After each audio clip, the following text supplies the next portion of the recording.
James Fallows has been a national correspondent for The Atlantic for over 3 decades. Deborah Fallows is a linguist and an author. Together, they spent 5 years traveling the U.S., compiling a portrait of the civic and economic reinvention taking place across the country.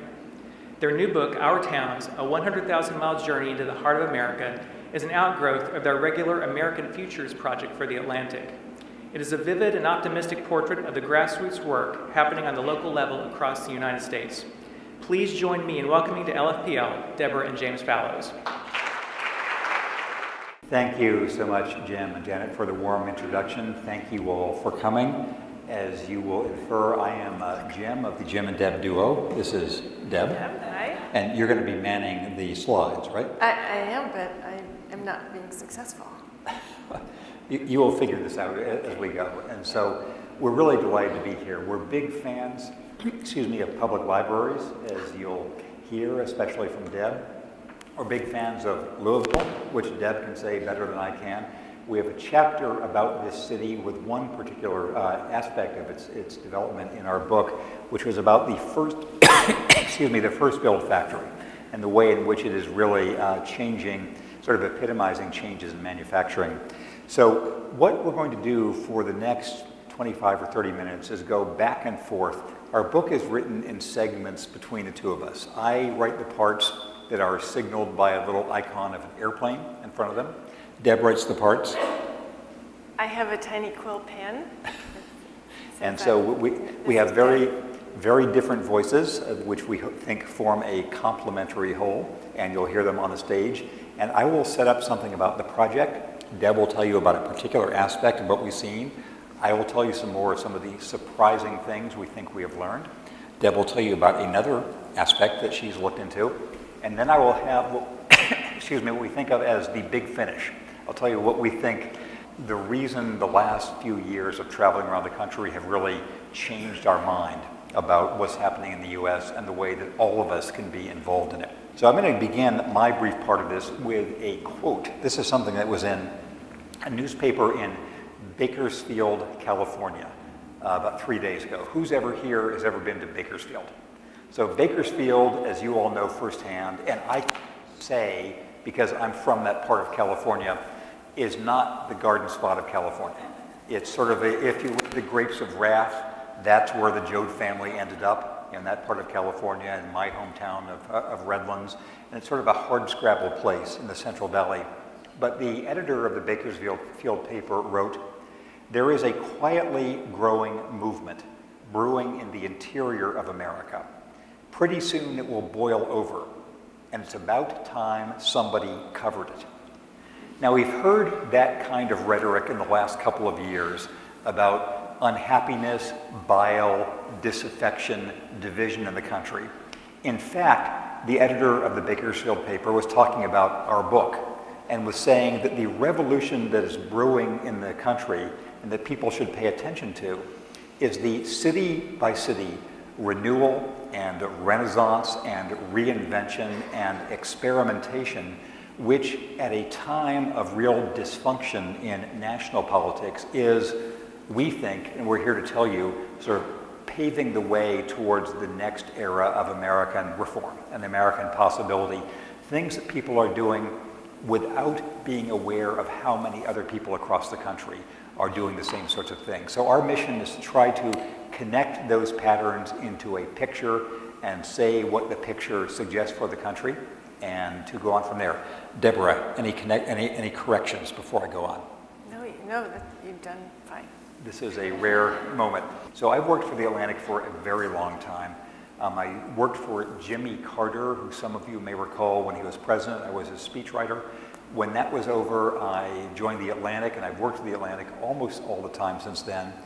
Deb and I have been together even longer than that, even ever since our marriage in England, our honeymoon on a work camp in Ghana, which was character building and was part of having us be on the right path towards adventure.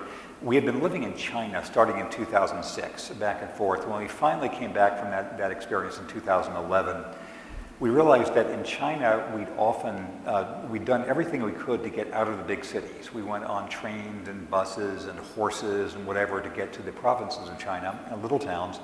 We thought, why not try to apply that approach in the US, to get away from DC, where we've lived off and on for a long time, to use small plane aviation. Anybody here a pilot? Any pilots in the crowd? Any pilot hopefuls in the crowd? Pilot aspirants? Pilot dreamers? Come on, come on.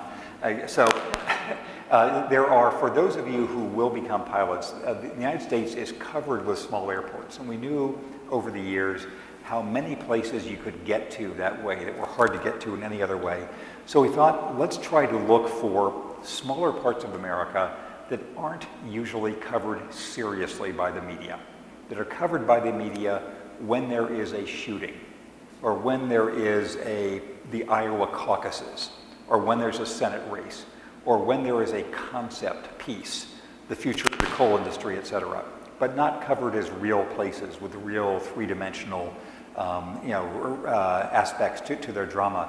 So I put 5 years ago a post on the Atlantic's website saying, tell us the story of your town. A smaller town, someplace that's not in the news all the time, a town that's had a challenge of one sort or another, and why your town is significant and is representative of America now. This is 2013. We got about 1,000 essays back within a week from 49 of the 50 states.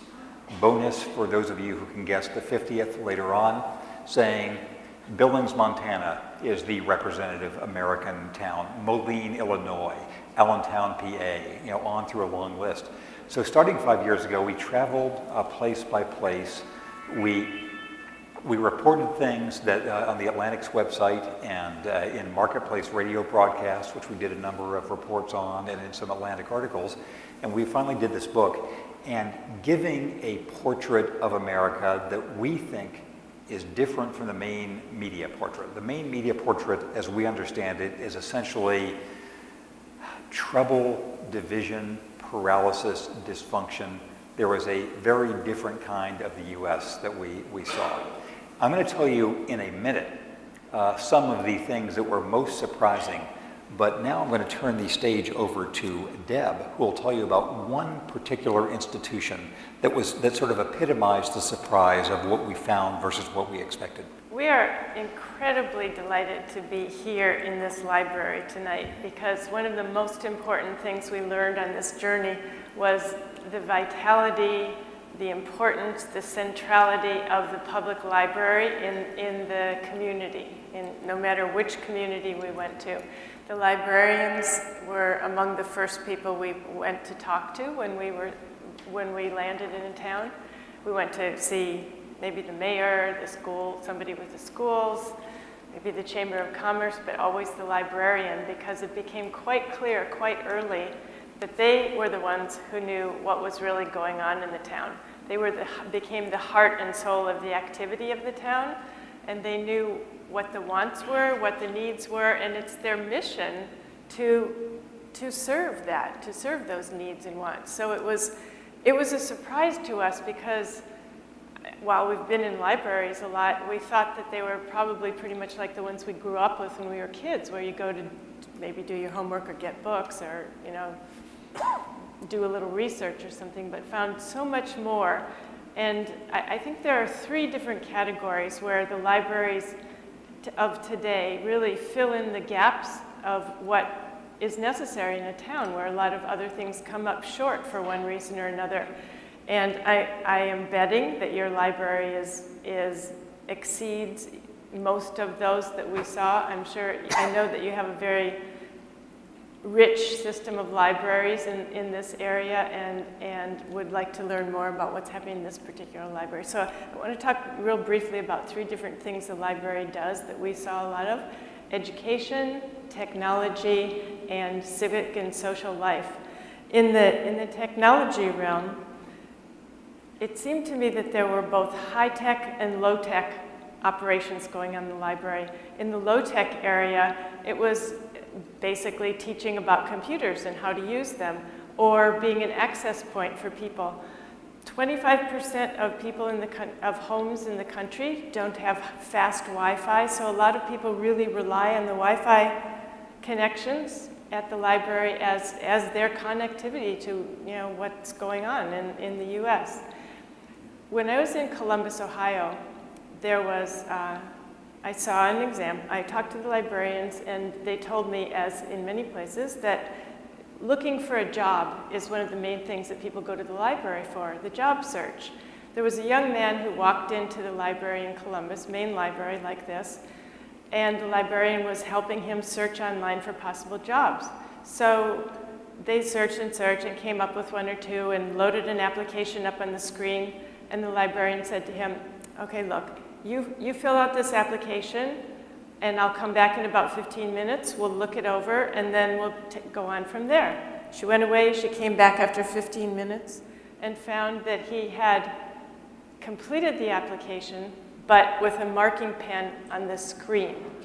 So that was the kind of low-tech operations that were going on with technology in the libraries. On the other end, you've got maker spaces in many libraries. Incidentally,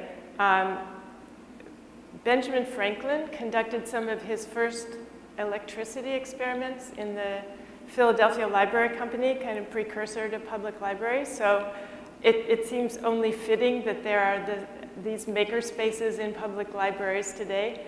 I went to our DC Public Library, where they have a big maker space, and took the tour. And it was everything from learning how to use laser printers or laser cutters, 3D printers, sewing machines, tools like you would have found in your basement or your dad's basement workshop. There were artists in residence there who were using the makerspace to create some of their things around the town, and there was a mother with her 2 young kids whom she was homeschooling, who was there just for ideas about projects that they might do.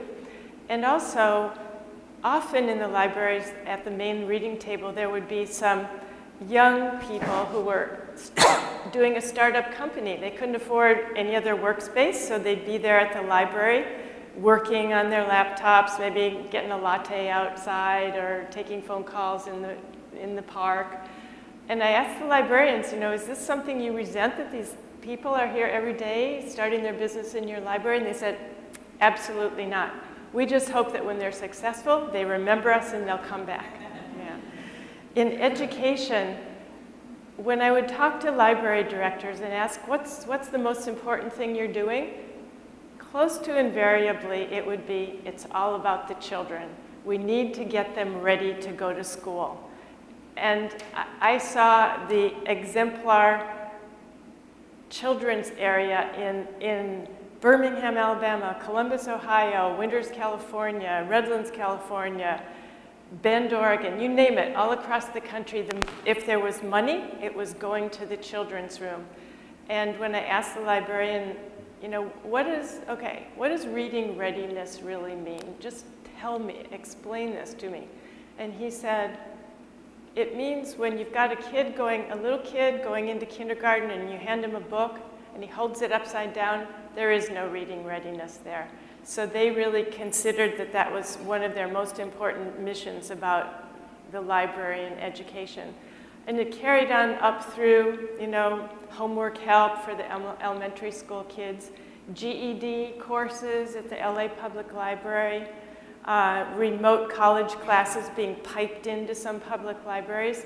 And in a number of libraries, I learned that the most popular volunteer program was teaching adult literacy. So you've got this whole education strain going from the preschool kids all the way up through adults who need to learn how to read. The third thing is the social and civic. This is a really fun one, I think. The social and civic activities that go on in the library. I mean, here we are, you're talking to us, that's great. But you can also come here, if you're not citizens, for citizenship classes or ESL classes or tax preparation classes, all these kinds of civic things that are going on. And socially, my neighborhood library has yoga classes every Tuesday. I don't know if yours does, but a lot of them do. I heard today that you have this great program called How To. I would love to learn how to milk a cow, and I'm sorry I missed that here. And I'm going to take that program home with me to see how our library might be able to do it. You've not only the fun things like yoga, and by the way, in the Brooklyn Public Library, they've kind of upped it a step, and they have, you can do yoga while you listen to poetry being read to you, so. Or the tango. I once walked into a library with a big entry like this, and there were 80 people doing the tango. It's all a way to kind of build the spirit around the library in all of these towns. We could go on, I could go on, but you know the kinds of social things that are going on in the libraries, and they are really becoming community centers, civic centers, education centers, technology centers, in a way, however the towns need and want to do that. This was a surprise, maybe not to you all as avid patrons here, but people in general might not know that libraries have found a new role for themselves. I'm going to mention a couple of other just surprising things. Surprisingly, whether I can keep talking. Well, I think I'll. So it's surprising things that we lay out, we try to chronicle in the book. The book is presented as a series of stories. You know, what we saw in South Dakota, what we saw in South Carolina, what we saw in Mississippi. But I'll highlight some of the things that I think are contrary to the prevailing narrative of the times. One of them, probably most starkly, is the sense of local momentum offset against this time of national level dysfunction and division that political polls show that over the last 10 or 15 years, most people have thought that the United States as a whole is in bad shape. If you ask people right direction, wrong course, only about 25% say it's the right direction for the country. But it's in the high 70s and early and low 80s of people thinking that their own communities are moving forward, that they're, regardless of their problems of economic dislocation or opioids or police issues or whatever they are, most people, most places felt as if their areas were moving forward rather than back. We can talk later about the reasons for that disjunction in view, but it's quite striking. And it made us think that if you didn't know about national politics, you would think it was quite a promising time for the country, that city by city there's lots of positive things going on. Another thing which was surprising to us and is relevant in places like Louisville is that what I think of as the reverse talent dispersal or talent migration, which is we know that for centuries and around the world there's been concentration of businesses and talents in certain big centers. New York for finance, Seattle and San Francisco for tech, et cetera, et cetera. And those pressures certainly go on. But we were struck by how many times we came across people who had decided, yes, I have worked in New York, yes, I have a job offer from San Francisco, but overall, the life balance for me is better in Fresno, or in Duluth, or in Allentown, or in Louisville, or in other places. And so it seemed as if you had contradictory trends which were both the case. You do have concentrations in the biggest cities, which we see in venture capital flows and real estate prices and all the rest, but you have much more than we expected. People who thought, I can do first-class work in another part of the country where real estate is not this constant nightmare the way it is in San Francisco or New York or Los Angeles, and where local ties or local connections are different. I quote in the book somebody who wrote me from a town in northern Texas who had moved there from San Francisco where he worked for Google. And he said that if you want to consume a great community, you go to some place like Paris or Amsterdam or London or New York. But if you want to create a great community, you go to some place where you can feel you have a different role. So we were struck by the significance of this reverse migration flow. We were struck also by the nature of immigration city by city in contrast to the national tone. We know the tone of national politics about immigration. It's a very divisive time on this issue. City by city, it was striking how relaxed most people were about the ethnic change in their communities and the ways in which the long-standing American process of immigration assimilation was going on. By that I mean immigration has never been friction-free, whether it's the Irish or the Germans or the Italians or the Greeks or the Vietnamese or the Chinese. There's always been some dislocation, but over time the US has absorbed this change better than other countries have, and it's part of our strength. And again, if you didn't know the national rhetoric, you would think that was going on. We saw that in western Kansas, which is now majority Latino, and in Mississippi, which is becoming, in addition to its own historic racial tensions, has its own new racial diversity, ethnic diversity in Minnesota and the Dakotas. And basically, the city by city, America is coping successfully with immigration, it seemed to us, while at national level it was having struggles. We saw realms of institutional innovation happening across the country. We think of public schools as being archaic and hidebound, but every place we went, we asked them, what's the interesting public school? And there were answers to that, and they were fascinating, and Deb will tell you about some of them. We saw, libraries innovating, city governments innovating, faith organizations innovating. So if you didn't know from the national media that it was a time of stasis, you would think it was a time of great creativity institutionally, especially with young people.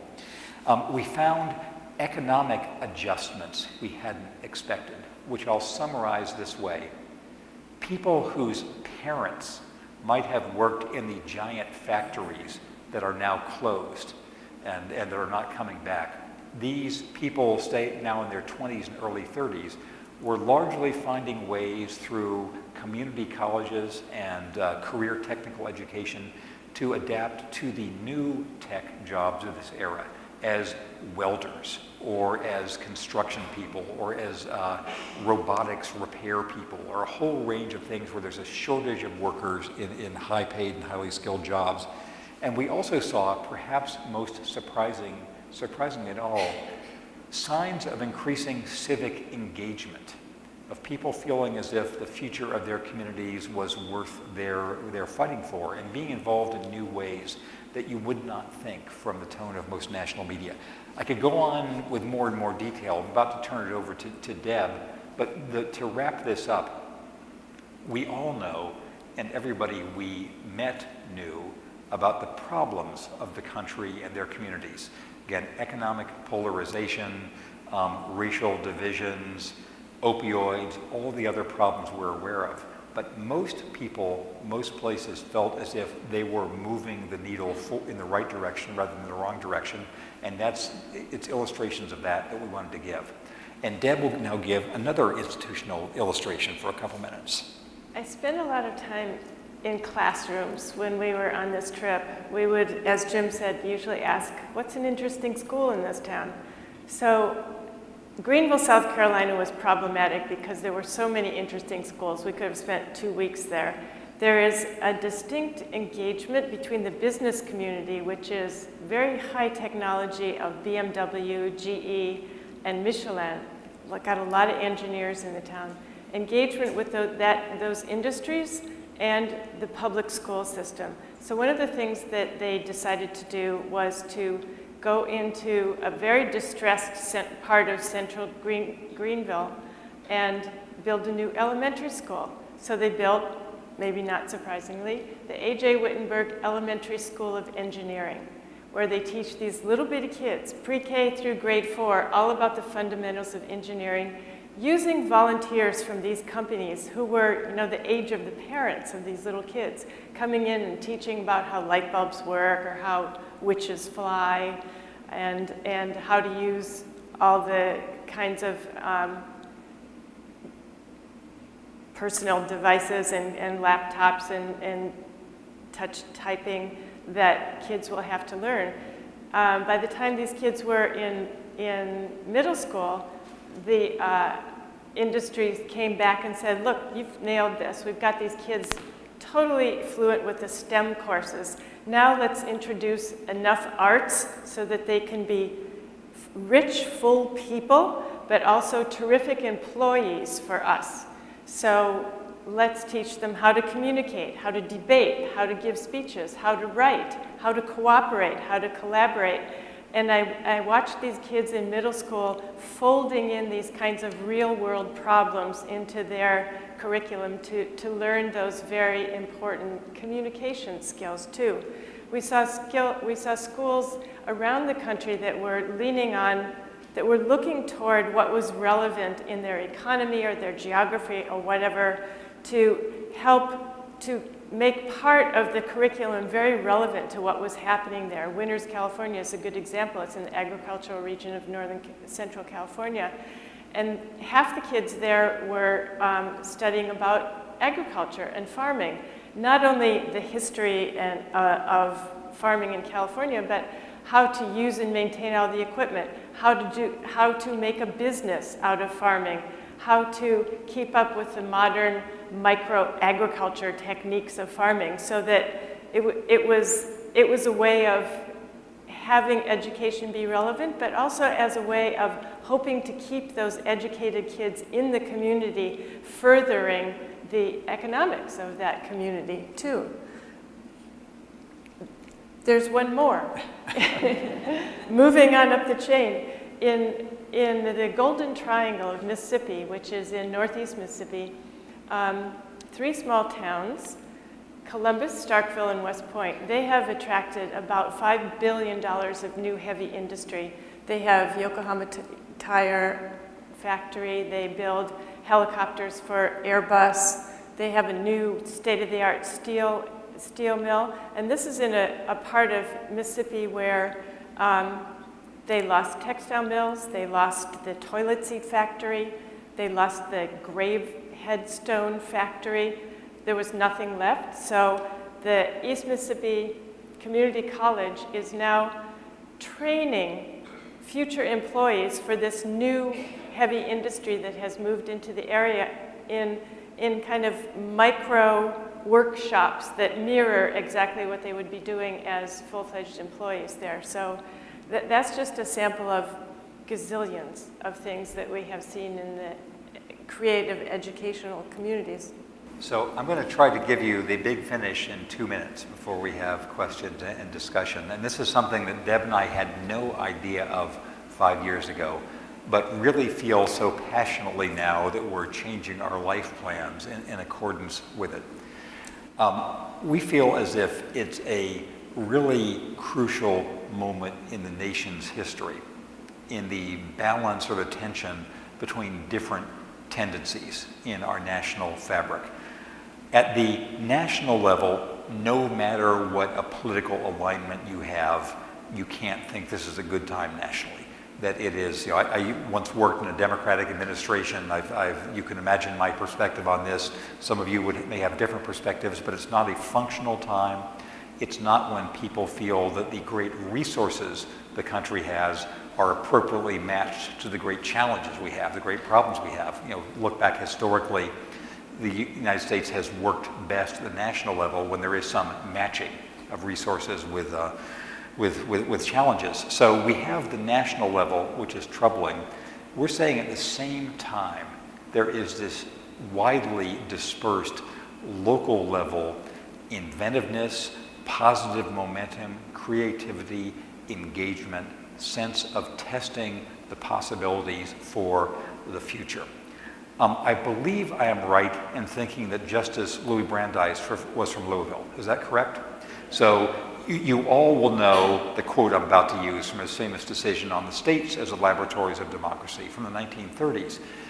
I think a different version of that is a crucial guide to the situation we're in now. It does seem to me, from my obsessive reading of American history of the late 1800s and early 1900s, that almost all of the problems we're having now in this stage of history have their close models in the history of that original Gilded Age, late 1800s, early 1900s, where you have the accumulation of sudden new fortunes based on new technology. You have the dislocation of people from traditional lines of work very suddenly.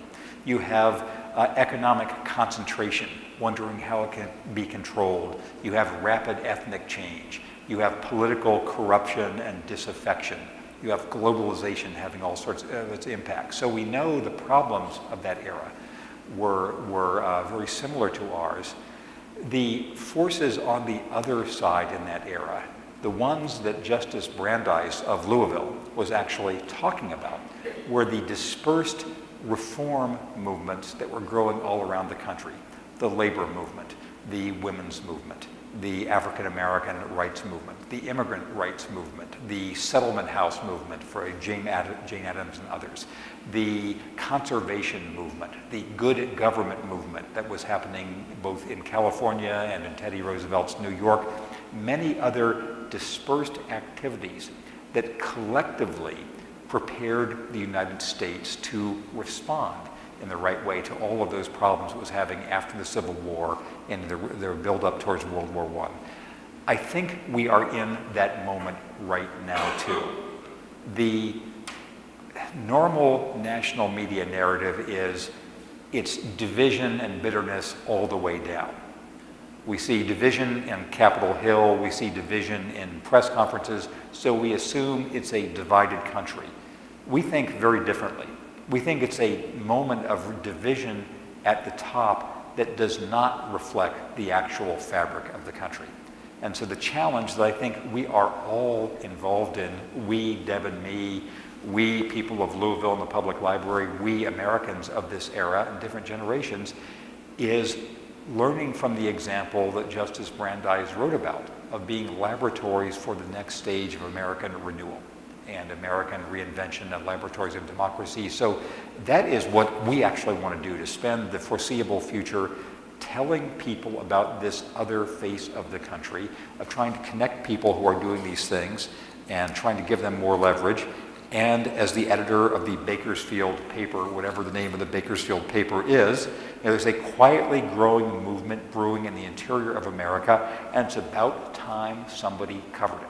So we want to give attention to this next stage of American recovery, renewal, and rebirth, and we invite you all to join us in that. You know, when you meet people in a gathering and you don't really know them, but you might have something in common, you're just trying to get a conversation going. So after the what's your name question, there's a second question.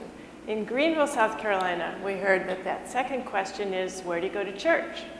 Which was a little surprising to us, because in Washington, D.C., the question always is, where do you work? Or who do you work for? There's a version of, so we started asking all around the country, what's that question?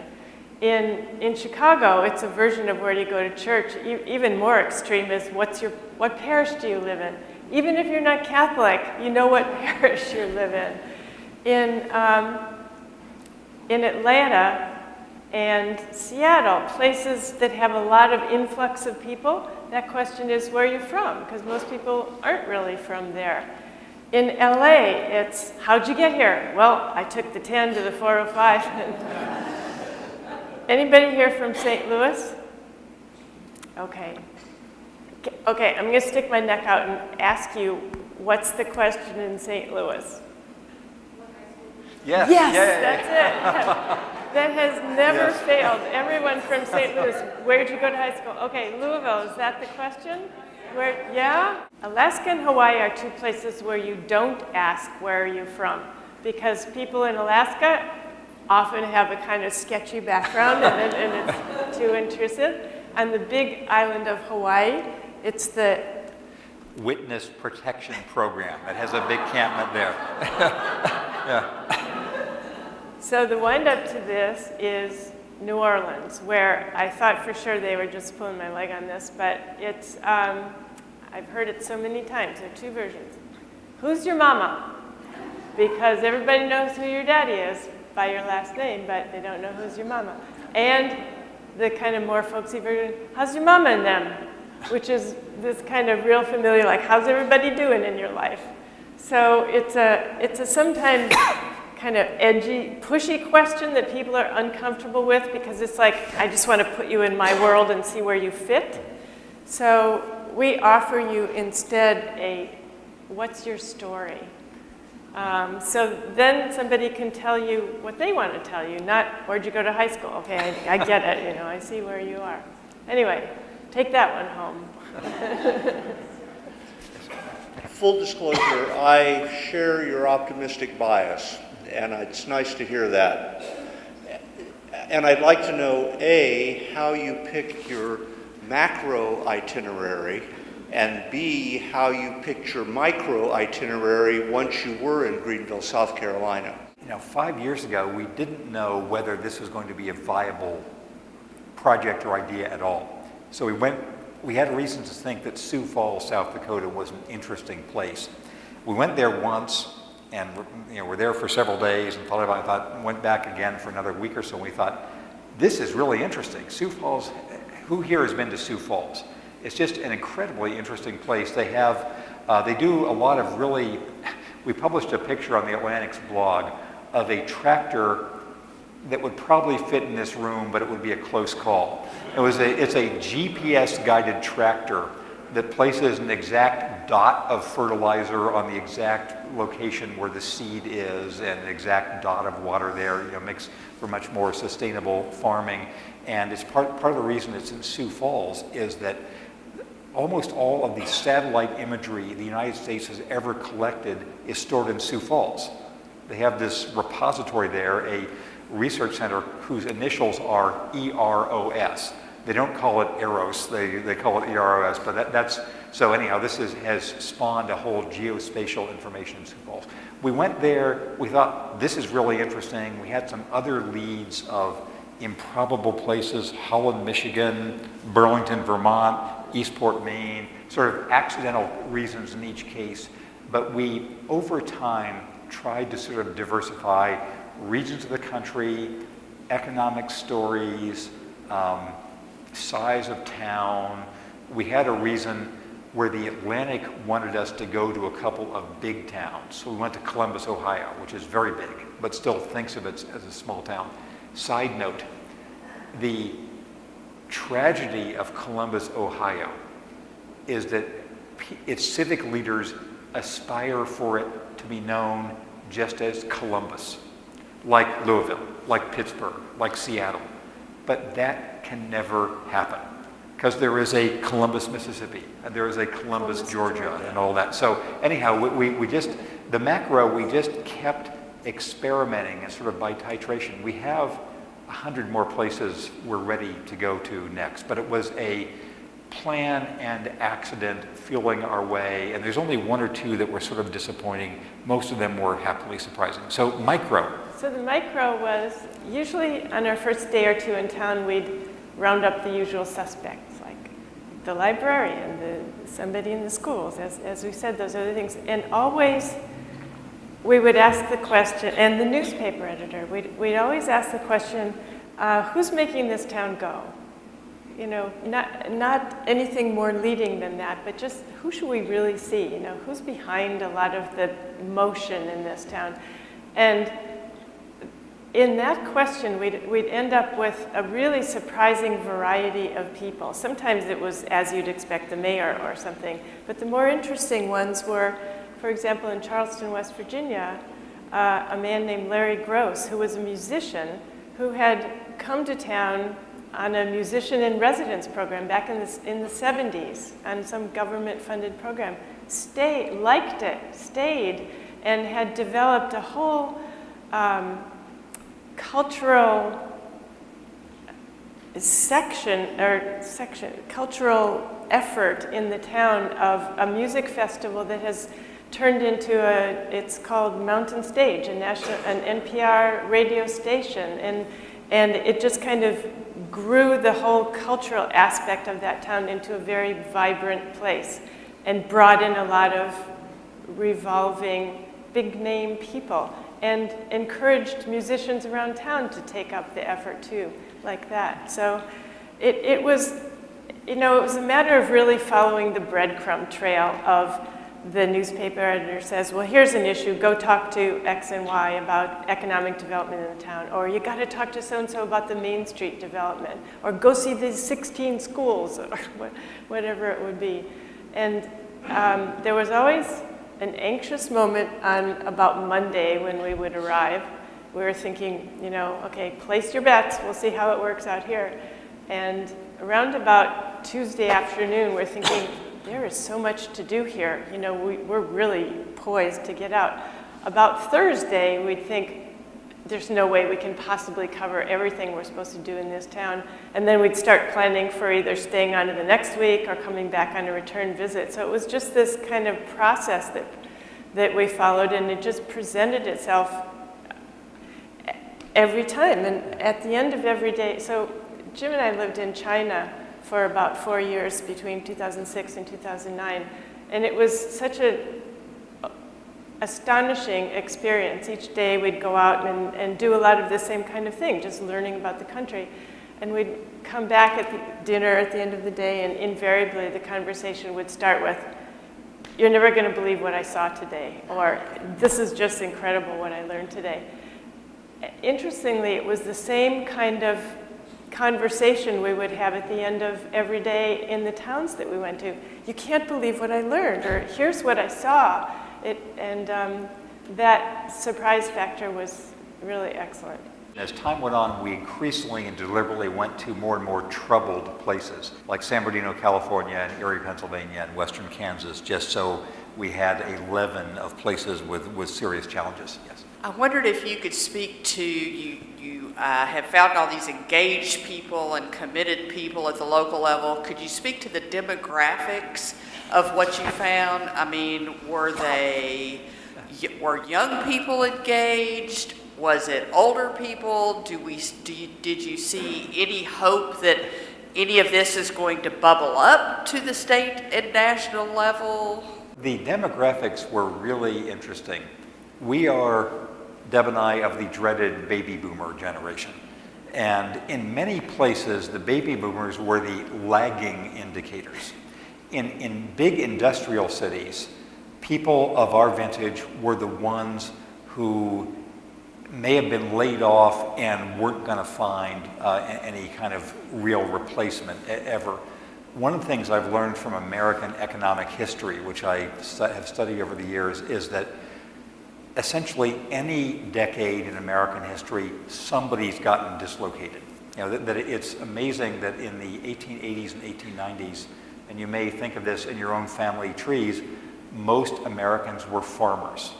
You know, so you have this huge, wide-scale dislocation of people after the turn of the century, and the record of that is that people who get jostled after age 45 or 50, it really is rare for them to sort of recover fully. That just is the unfairness of life, and it's the way things have always been. So that is why a decent society needs to consider them and protect them, but also provide opportunities for their children. So people of the baby boomer generation were the ones most likely to say, well, things around here aren't good anymore, and it's all going downhill, etc. We found a lot of people older than that, like maybe people, I'm thinking of, say, Tom Hagen in Erie, Pennsylvania, who's now he's the sort of emeritus CEO of Erie Insurance, the biggest private industry in Erie, who is a major, major donor to this town, having his company's headquarters be rebuilt downtown, having all these fellowships. And counterparts to him we saw many places, but then people in their 20s and 30s in Fresno, in San Bernardino, in Erie, in Columbus, in Greenville, who felt as if, you know, they didn't want to hear, "Kids, get off my lawn." They didn't want to hear, "Oh, the factory is running down." They wanted to say, this is our town. So you can give a couple of illustrations of just the young, I mean, in San Bernardino or in Erie. Yeah, there was a strong sense of two parts of this younger generation: those who had been living there all their lives, or those who were wanting for some reason to return because they had family there, they saw it was an opportunity and a chance there.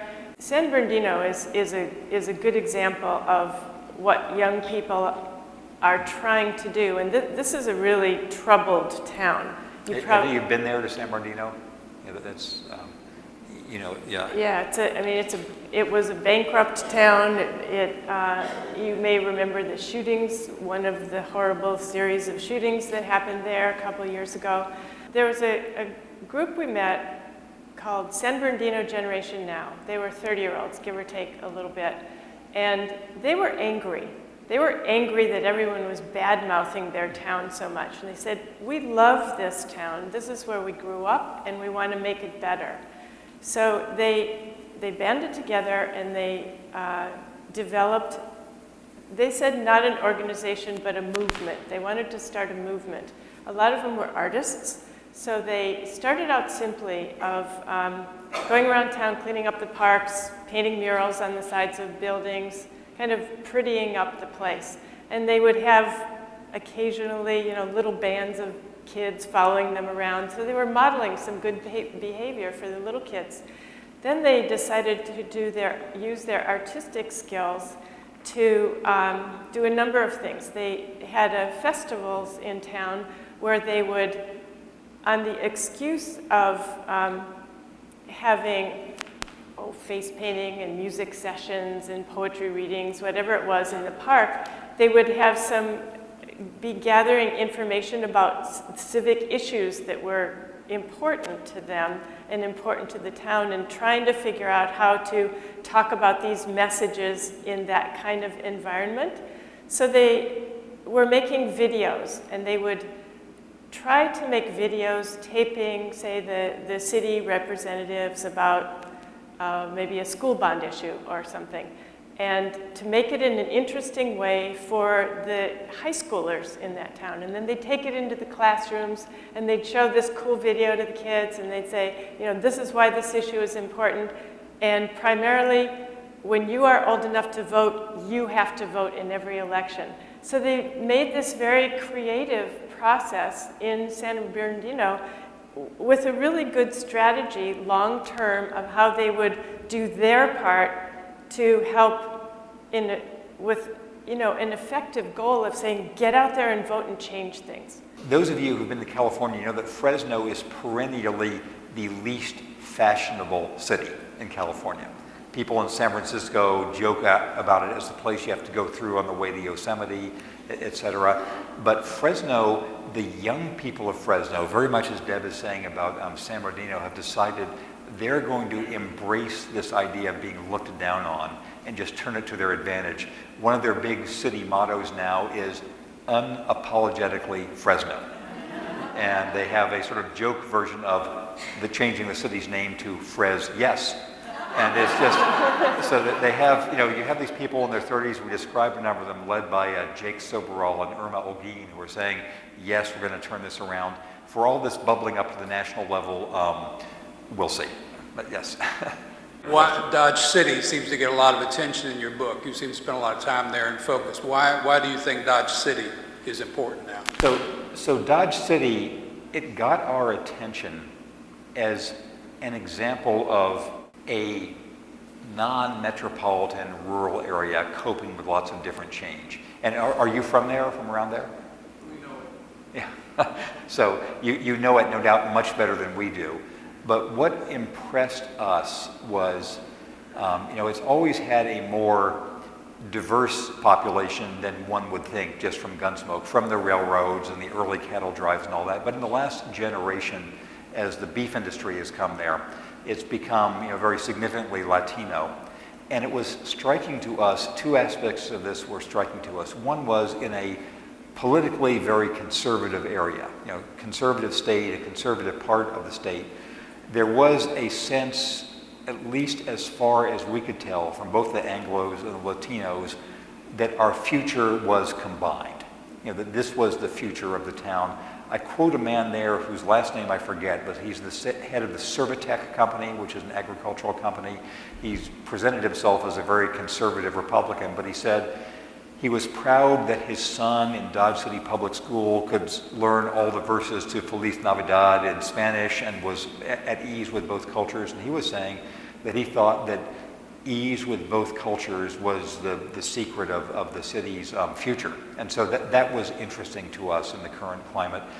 As you know, if you know the city, the head of city finances is Ernesto de la Rosa, a very impressive young man who's in the US on a DACA waiver.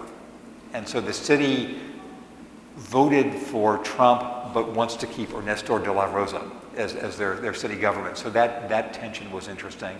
So it was interesting to us to have this local approach, which is at odds with their national political approach, but that's why we found Dodge City interesting. Also, we loved it. People talk about placemaking a lot, which means you really know where you're from and you develop things that are relevant to that place, whether it's in education or other movements that are going on. And the arts did this really well in Dodge City. They were trying to make the most of its cowboy heritage.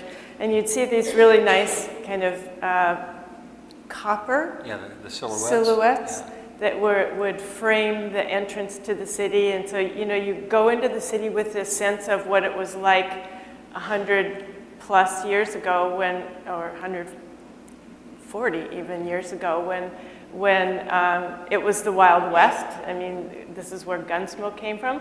And in the center of town, they have a whole kind of Williamsburg-like reenactments of things from that era. And also, an aside, interestingly, that not only does it have a huge domestic tourism populace coming in, but you hear German everywhere. And there are tons of German tourists who end up in Dodge City, apparently because Gunsmoke is still on TV regularly there, and it's become this kind of cult thing. Go to New York, LA, and stop in Dodge City on the way. It was really fun. We went to Garden City and Spurville, the city spelled Spearville but pronounced Spurville, where they have like a big Louisville, like Spurville. Louisville, yeah. Louisville, Spurville. Yeah. Right. One other point about the press, just as we wrap this up. As somebody who's worked for a leading national magazine for a long time, The Atlantic is 161 years old now. We were recently purchased by Laurene Powell Jobs, the widow of Steve Jobs. So the previous owner announced this gave us a good prospect of being around for another 161 years with our new management. We are conscious of the way in which the national media often flattens the view of non-coastal America. New York is a place where things are decided and happen. Washington is a place where things are decided. LA and San Francisco, and the rest of America is portrayed as a place where things happen too.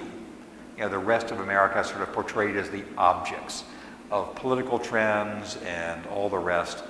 And we thought it was part of our mission here is to present the full dimensionality of this country with all of its layers of activity and people being the authors of their own lives. And so that was not surprising to us because that's where we're from, but impressive to us. So that's what we want to kind of portray and affect the national narrative in that way. Yes, sir.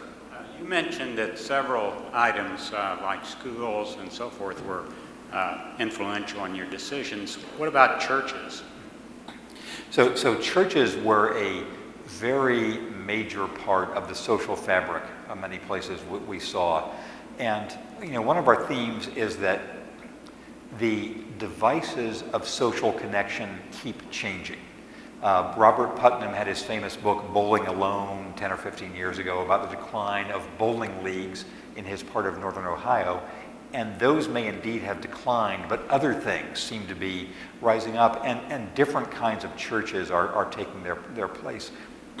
For example, in Sioux Falls, South Dakota, which has become a very major refugee resettlement area. So you have a population that is historically German and Norwegian and Native American and Swedish, and now you have lots of Somalis and Sudanese and Congolese and Nepalese, and the Lutheran and Catholic charities are a really major element in that. And almost every place we saw various sorts of faith organizations of one kind or another were important parts of the civic structure. We mentioned in talking about San Bernardino, one of our central figures is a man named Mike Gallo. Mike Gallo was assigned to Norton Air Force Base in the 1980s when Norton Air Force Base existed. It then closed. He stayed and became a sort of aerospace entrepreneur. He has a sort of reusable rocket business from which he became very prosperous. And he's a politically very conservative figure, but also a very, very religious figure, a very serious figure in the leadership movement. And so he has decided that his mission now is to help the mainly non-white students of this very troubled public schools district in a politically very liberal town. And so he ran for school board. He became the head of the San Bernardino public school system. He has all kinds of technical training operations he's set up as his own nonprofit basis. So we found many places where religious organizations and faith on the personal level made a big difference in how communities operated. Louisville has a cameo role in our narrative. We went to a lot of places that we didn't have whole chapters about in our book because we didn't feel that we knew enough to really write about them. For example, we were in Wichita for several days, but we want to go back to Wichita before writing about it.